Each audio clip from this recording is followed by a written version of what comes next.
ak honorable ak Malal. ci seen réflexion bi par rapport à la presse. Pourquoi je le dis il faut pas qu'on tourne autour du pot.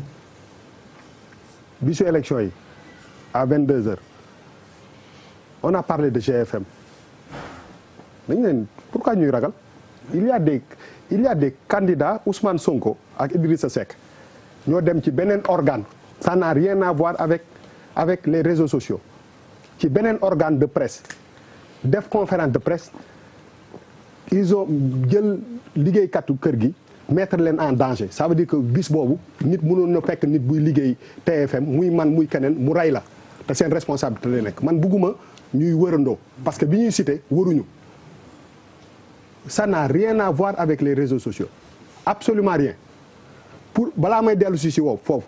je vais même plus loin société civile je prends Y'en a marre société civile mais on a vu un membre de Y'en a marre insulter la presse muy kilifa di saaga GFM TFM dans la presse et pourtant personne n'est sorti pour lui dire que lii du dëgg du yoon parce que boo bëggee que esprit bi Y'en a marre bi mu continuer il faut ñu garder benn neutralité on peut pas que des gens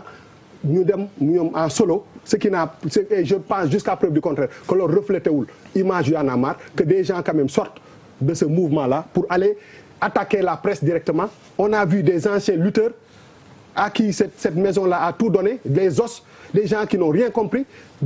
parce que am nañu téléphone, am nañu kii jàppal ñu duñu saaga. Il faut pas ñu wëral koñ dañu doon def suñu liggéey te moi je préfère qu'on arrête dara pour un peu fexe ba suñu agents yi ñu bañ leen brutaliser bañ fi rey nit. que di encourager leneen la presse a fait son boulot ça n'a absolument rien à voir avec les réseaux sociaux c'est très très important et la première chose bu may wax et je pense que cette fois-ci il faut nga bàyyi moo quand même parce que quand même si processus bi yëpp dafa am groupe bu toll nii bu ci def benn liggéey bu am solo il y a des centaines de jeunes professionnels yuy fanaane àll di wër Sénégal couvrir lépp amul benn nit bu mën a seetaan fii pendant tout le processus pour wax que ni tolloole wuñu au contraire on a été marginalisé par certains politiciens kuñ ci invité Idrissa Seck bu ñu ko invité dafa bañ Ousmane Sonko dafa bañ raam nañu lu ne def nañ ko ils ont refusé pourquoi on ne sait pas on ne parle pas de Youssou Ndour Youssou Ndour a créé cette maison mais moomu ko musul du bokkul ci patron de presse yooyu nga xam dañuy def émission mu ñëw traversé kii bi plateau bi ñëw toog jël micro ku ko gis na ko wax on a pendant 21 jours dañu faram-fàcce tous les programmes des 5 candidats kenn mënu ko wet naatable on n'est pas la première télé wala le premier groupe de presse pour rien du tout man waxuma ak ñi nga xam ne ñoom ñooy candidats yi xam nga ñan laay waxal ñi ñu doon waxal ñoom seen militants yi ñooñu laay waxal parce que ñooñu lañ doon waxal pour que ñooñu delloo ci seen xel xam ni aussi nit da nga koy juger rek te yàlla tax ci moment boobu je pense que en toute responsabilité nit ñi dañu war a dal bañ a jël di mettre ay vie en danger di wax ay mbir yoo xam ne ça n'a rien à voir avec les réseaux sociaux loolu moo am solo nit yi dañu attaquer benn groupe de presse te loolu du dëgg du yoon te kenn condamné wu leen ni ñu leen war a condamné société civile condamné wuñu leen ni ñu leen war a condamné parce que des journalistes ñoo nekk fii yu digne yu di def seen liggéey loolu mooy ça n'a rien à voir avec les réseaux sociaux du lu ñu dégg fële et puis on n'a pas arrêté dañu continuer di jël ay résultats di ko joxe parce que dafa am dara lu am solo presse dafay évoluer on est en 2019 liggéey dafay yokk pour man on doit même aller beaucoup plus loin que ça il faut pas que ñu tënk nit yi ba du ñu mën a avancer gis nga affaire bi lu ñu gën a avancer di joxe ay résultats ay tendances leer rek lay gën a def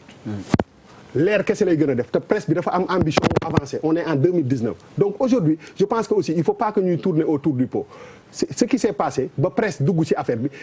problème boobu la boo duggee ci biir aujourd'hui grand place boo dem booy yu naan ataaya bopp koñ boo dëgg loolu la ñuy waxtaan parce que ils ont fait exprès pour dugal ci xelu nit yi que ni loolu moo nekk alors que loolu nekkul nit ki dañ leen di juger aussi par rapport ak liggéey bi ngay def je pense que ça c'est important le fait que ki nga xam ne moom moo sañ ci kër gi nekk dans la politique nit yi nañ seetaan ndax télé bi dafay ñëw fi di dugg ci suñu liggéey donc je pense que quelque part aussi bu ñu xoolee ba xool presse bi kenn waru leen xoxatal liggéey bi dafa war pour man dañu war a gën a avant on doit encore approfondir li ñuy def gën ko yokk di joxe ay tendance 2020 di ñëw 2024 nañ leen gën a yokk xarañteef dëkk boo waay nekk ñu indi fa résultat yi génne ko tasaare ko parce que il faut que ñu avancer il faut pas que ñu rester ci dara tey jii gars yi bu leen dara arrangé wu rek ñu diaboliser la presse dafa liggéey ci démocratie Sénégal lu rëy te amul kenn koo xam ne dafay aspirer ci réew mi muy ki nekk ci pouvoir bi muy ñi nekk ci opposition bi ils ont besoin de cette presse là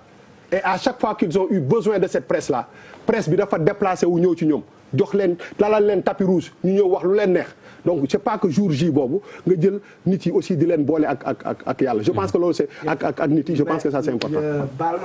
Vraiment je pense que